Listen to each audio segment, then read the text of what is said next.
Welcome to Daily Meditation with Sangha Live.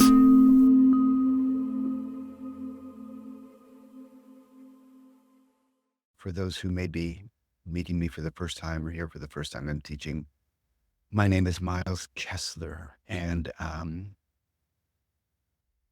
we are covering this week the practice of insight in daily life. And I guess a more complete title is the awakening to insight in our practice in the cushion meditation, and then applying insight to daily life. Again, that's the practice of mental training, often enough, and the practice of wisdom, how we apply wisdom to daily life, which is a whole nother practice. Just a few announcements to make. Today, I will give a short talk, and then we'll meditate together. And at the end, all week I've been taking questions at the end, like the normal format here. But today is a special day because I'm going to be doing, once again, the hot seat interview. And one person is welcome to come up and join me for about 10 minutes for a hot seat interview, a meditation interview, where you'll be on stage with me, camera on, and I'll ask you about your practice, and we'll try to see if we can't fine tune both your method, but also the insight that you're having.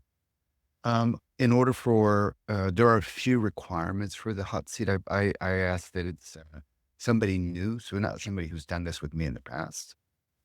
Number one. Number two, you have to be willing to come on stage with your camera on. So I guess that also includes, having a good internet connection, a good camera, a good microphone. And number three, my picture's blurry. Okay. No big deal. Okay, let me finish my announcements and I'll see if I can't do something with the blurriness. Hot seat interview. So you have to be willing to come on stage. You need a good camera. I guess I do too. Good microphone, good internet connection. You have to be willing to talk about your practice, publicly, obviously.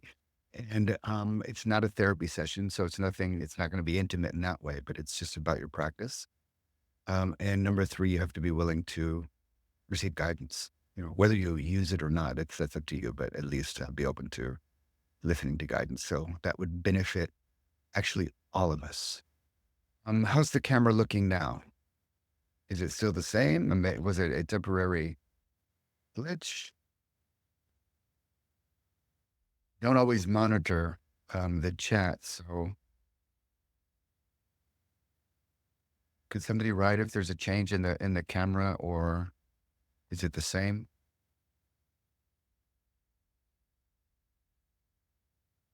Much better. Better. Okay, great. So we'll go forward with that. Technology.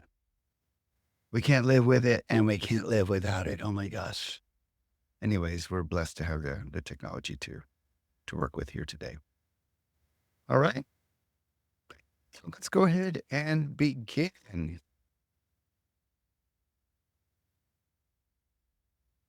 As I said, the title of this week's, the theme of this week's daily practice is the practice of insight in daily life. And we've been looking, we're doing kind of an overview of the path of meditation.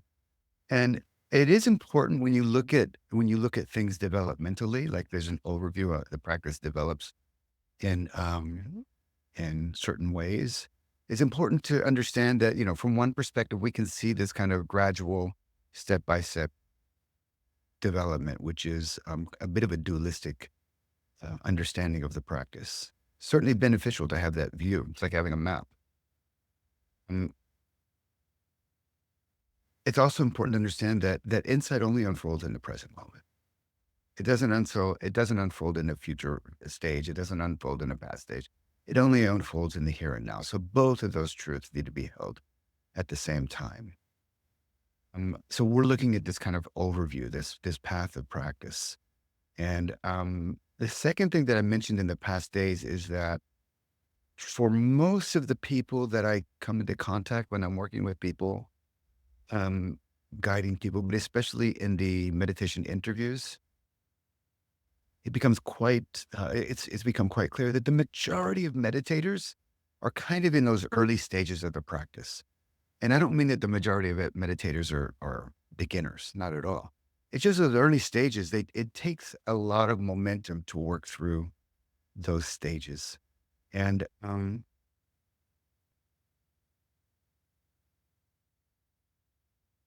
having a little bit of a map to work through those stages, not just momentum, but the stages themselves can be quite complex and confusing.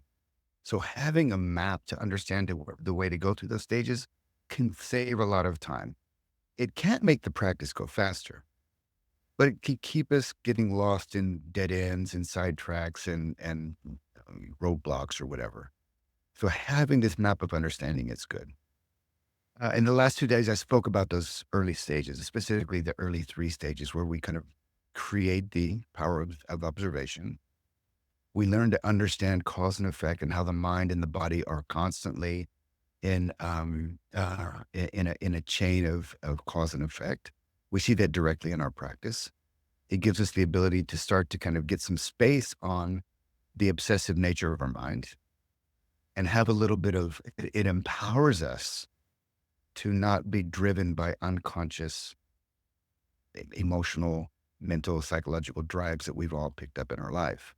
So that insight is super important. And from that insight, we start to drop into process-oriented consciousness where we are able to be in a process, blurry again. Sorry, guys. It helps us see how we're able to be in a process.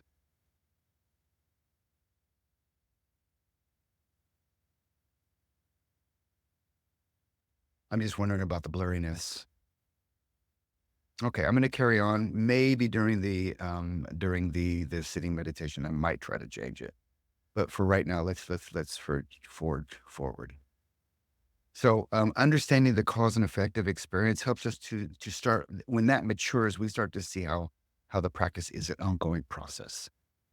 Those are the early stages. Today, we're going to talk about the intermediate to advanced, going into the advanced stages, where we're looking at the peaks and valleys of meditation. That's the high, the peak experiences of the practice, and then how that starts to dissolve and go into the dark night of the soul practice, which we're going to talk about tomorrow.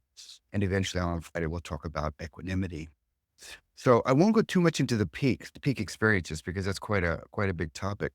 But many of you here, or some of you here, surely have had these experiences. It's where everything is shining with light. It might be even flashing lights. There might be tremendous amounts of joy released in your practice.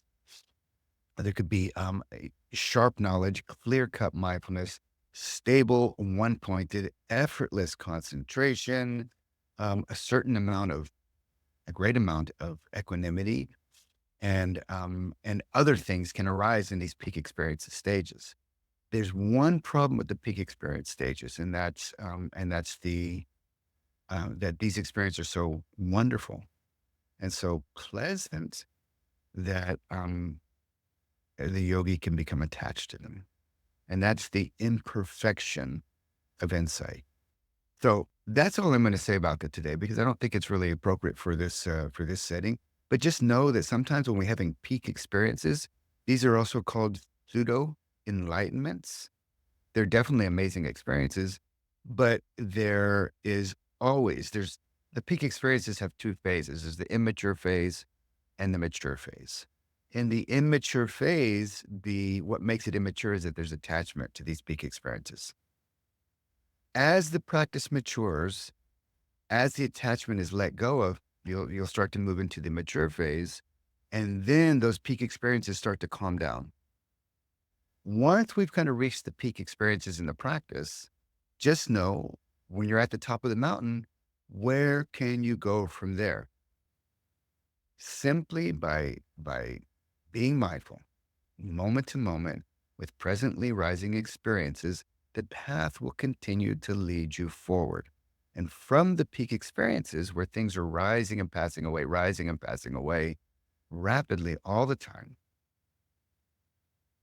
the rising part will start to disappear. And as soon as you observe experience, it'll be automatically go into dissolution. The way that this can manifest in your practice is that thoughts, feelings, emotions, sensations, as soon as you observe them, they start to go into some type of dissolution. They start to dissolve. They might even disappear quickly. It might take some time, but practice starts to dissolve. There's still sharp mindfulness. There's still a certain amount of effortless, and there's still very good concentration, but phenomena starts to break up and dissolve. The way this can appear in the breath is in the previous stages, in the process oriented consciousness. When you're able to see that whole experience from beginning through middle to the end, when you can see the whole thing, it begins to break up into parts. Those parts can be just a few parts at the beginning. Sometimes some people report a few waves in the practice or a few steps in the practice or something like that. That as you get closer and closer and closer and the insight opens more and more, those few steps will start to become many steps. Could be 3, could move up to 10, could move up to 20 little waves or stages or steps in the practice. If, like in the Goenka method, you might have learned to do the body scan. It's a very powerful meditation method.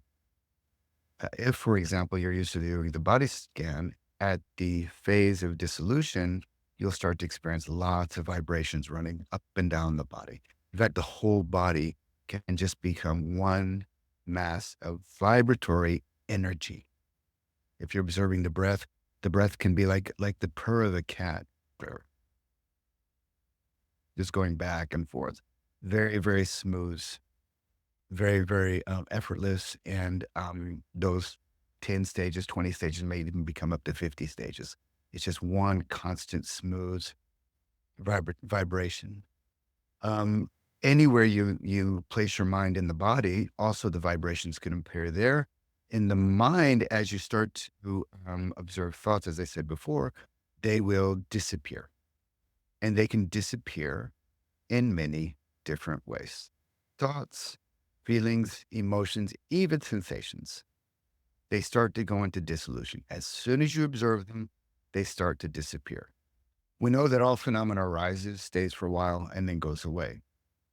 But at this stage, once you've reached the peak and you move into the valley part, as you're going down the dissolution slope, the mind becomes so quick that your mindfulness becomes so quick that the rising part just disappears. And now all you're seeing is passing away. Some of the ways phenomena can pass away is they can, like fading into the mist, like an object fading into the mist. They're gone. It could be like in a movie scene where the scene fades out. Other ways that it can disappear is like a salami chopped up into parts and then it's gone. Other ways that it can disappear is like in a puff of smoke. These are all metaphors, but it's kind of like that. Other ways that it can disappear is like a little soap bubble. When you're taking a bath or shampooing your hair, there's a little bubble. The moment you touch it, the bubble pops. The moment the mind touches the object, the moment the mind comes into contact with the object, it can just pop away like that. These are all experiences of dissolution in the practice. And there's one more phenomena to be aware of in the dissolution phase of the practice, is that even your mindfulness can kind of fall apart. You have a good momentum. The practice has been going really well. And suddenly the mindfulness is just not that sharp anymore. Even the concentration can dissolve. The practice is going really well, and suddenly the concentration is not that sharp anymore. Even the energetic effort, or that zeal to practice, the motivation to practice, even that can dissolve. If you're not too identified with those experiences and you're able to just continue to note and observe the process as it's arising, you'll move through that. But you just need to be aware that it could be a stage in the early stages when the hindrances come up, desire, aversion, sleepiness, restlessness, and doubt, they can collapse the practice. And that's why those early stages are a lot of work. It takes time. It takes patience to get through those early stages. Once you've passed the peak experiences and you move into dissolution,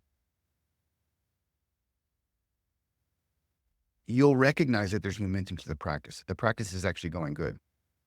And in that momentum, should the mindfulness just fall apart, should the concentration fall apart, should the energetic effort fall apart, it's not really a problem because you still have momentum.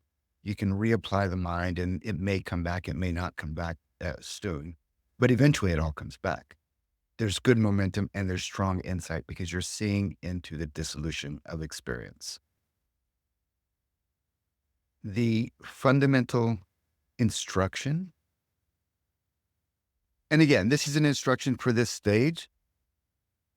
Each one of these stages, by the way, they happen. If you're practicing in a way that has differentiated awareness, in other words, if you're practicing with mindfulness, in a more of a non-dual method, there's like you want to let go of the observer and you want to dissolve back into just, in a way, identify with awareness itself. Just want to be it. There's this kind of stepping back into awareness. In our mindfulness practice, in Vipassana meditation, we take objects it takes experiences as the object of observation. So we create the observer. Okay, so that's a methodological difference. In this method, this path unfolds in a very specific way.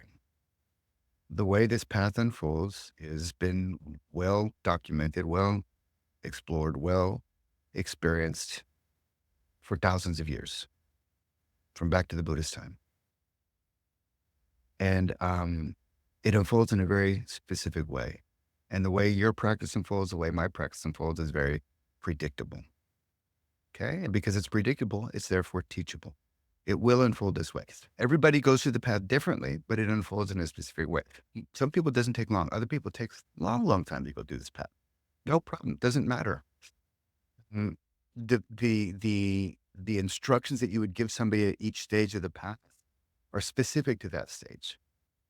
So when we're talking about dissolution, the instruction is very, very simple. If you're in the earlier stages, you can practice with this, but it won't really matter until you're at this stage. The basic instruction when you are experiencing dissolution is to follow experience to the end.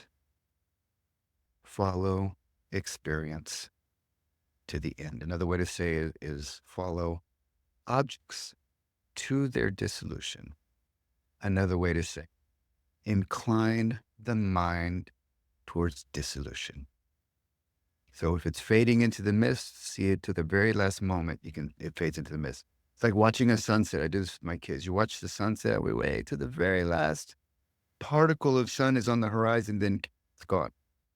Following it to dissolution. If it's fading out like a movie, follow it to dissolution. If the experience is cutting up like a salami, follow it to dissolution. If the experience is popping like a soap bubble, follow it to dissolution.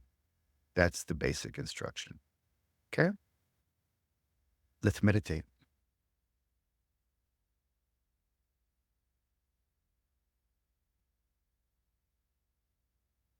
So today I'll give a little bit more guidance. So eyes closed. Bring your attention to the breath in the body. Should you have a different meditation method, of course, you're very welcome to do that.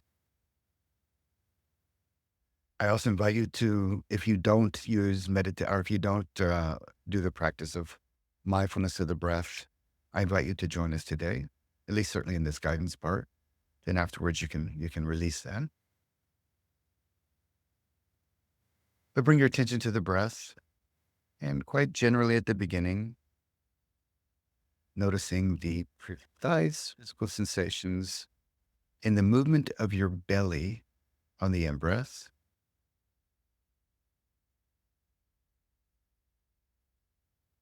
And notice the precise physical sensations of the movement in the belly, in the movement of the belly on the out breath. While observing, notice the quality in the movement of the belly on the in-breath. Notice the quality in the movement of the belly on the out-breath.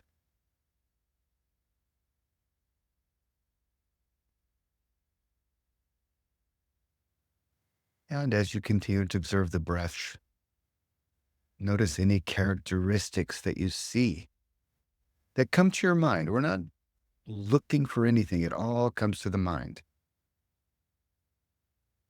Notice any characteristics that you see in the movement of the belly on the in-breath.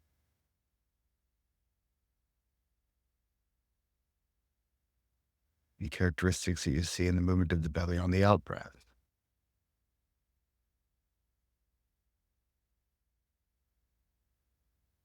You may notice sensations that are pleasant. You may notice sensations that are unpleasant.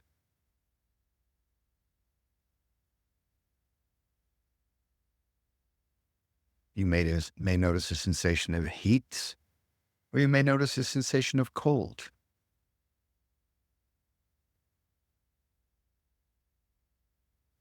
You may notice that the belly is hard. You may notice that the belly is soft.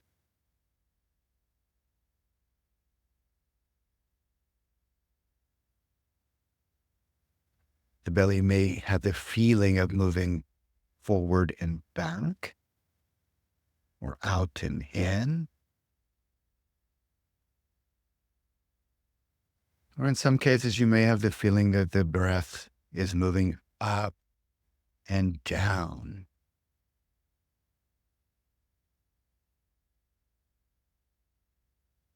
The breath may appear to be ballooning, like the inflation of a balloon in all directions.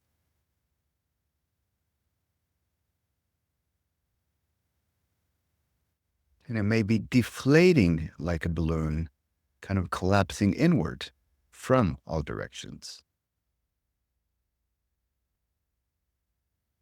The breath may be on the long side, the slow side, or the average side. It may be a faster breath, a slower breath, or an average breath.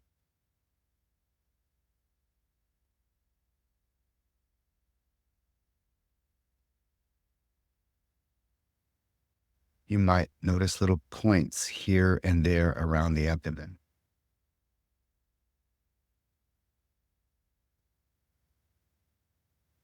In some cases, as you observe the breath in the belly, the breath may become a little bit more tight or constrained.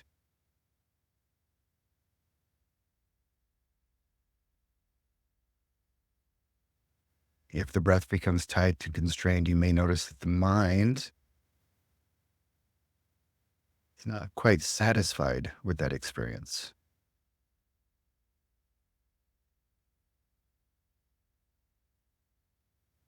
You may even notice the tendency to want to regulate and manipulate or change the breath to something more satisfying.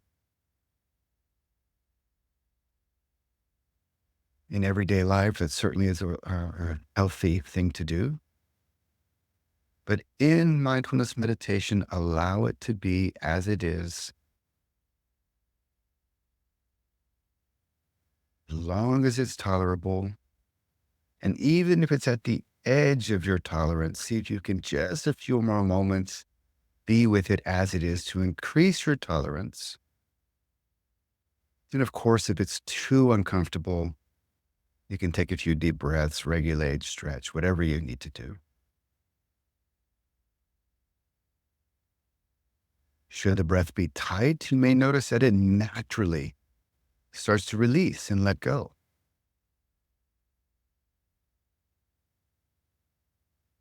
The tightness of the breath tends to be a bit more on the effortful side.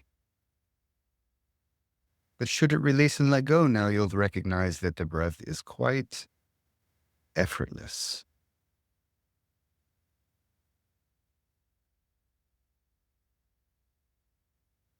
Perhaps you're able to recognize the movement of the breath all the way to the end and seeing exactly how the in breath ends.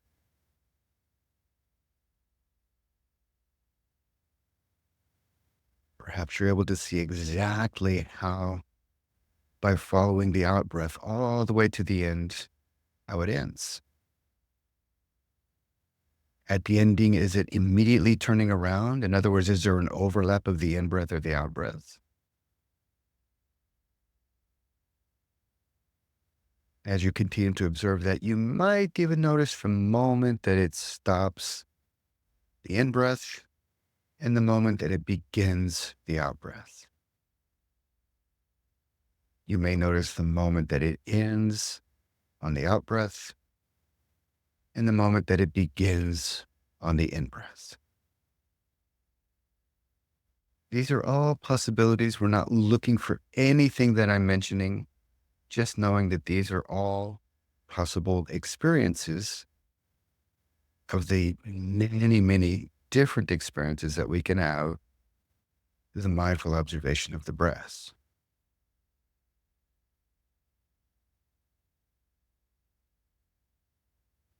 Should you be able to see the end of the breath, the in breath, you may notice that there is a subtle pause before the beginning of the out breath. If you can see the ending of the out breath, you may notice there's a subtle pause before the beginning of the in breath.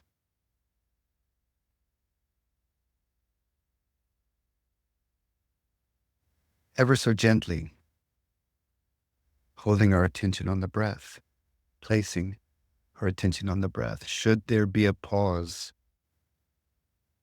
between the in breath and the out breath?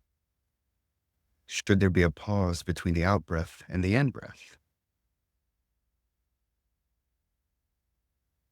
You may be mindful of the quality of that pause. That pause might be tense. That pause might have anticipation. That pause might be relaxed. That pause might be quiet. That pause might be shorter or longer. That pause might even be peaceful.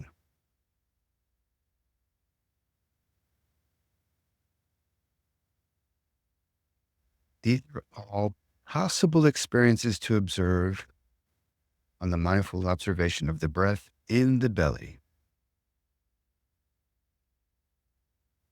And whether you're observing the breath or doing a body scan or observing feelings or thoughts, same instructions apply. What are the sensations, precise sensations if it's physical? What are the qualities and characteristics if it's both physical or mental?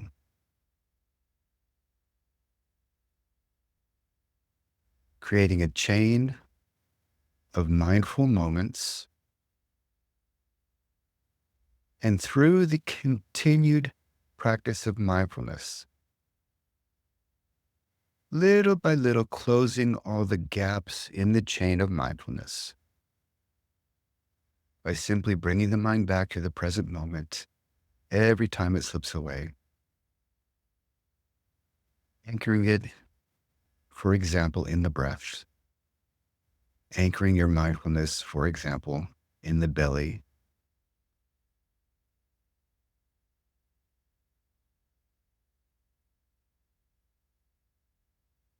gently,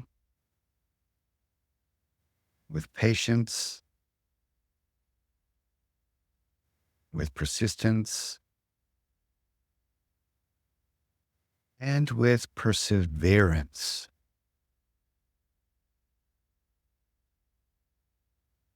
Being mindful of each breath in each moment, moment by moment, breath by breath.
Bring your mindfulness back to the body. Feel the body.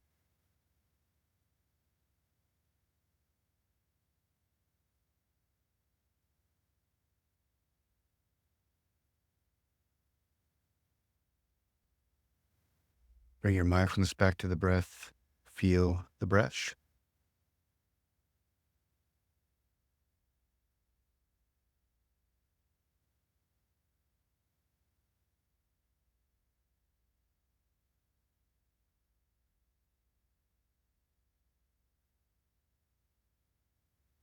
Bring your mindfulness to the mind and know your mental states.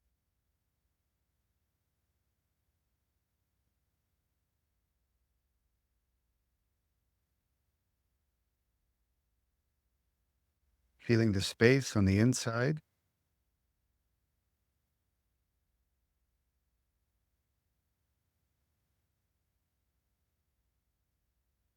And as you slowly open your eyes, feeling the space on the outside.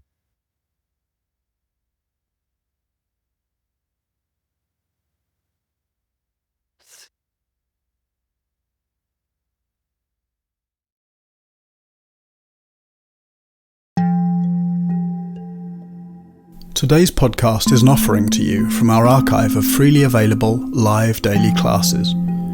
We make wisdom teachings and meditations as freely available as possible to as many people as wish to practice. You can help ensure we can continue to support a worldwide Sangha by leaving a review wherever you get your podcasts, by sharing this with someone who'd be interested, and by offering a small financial support at sangha.live/donate.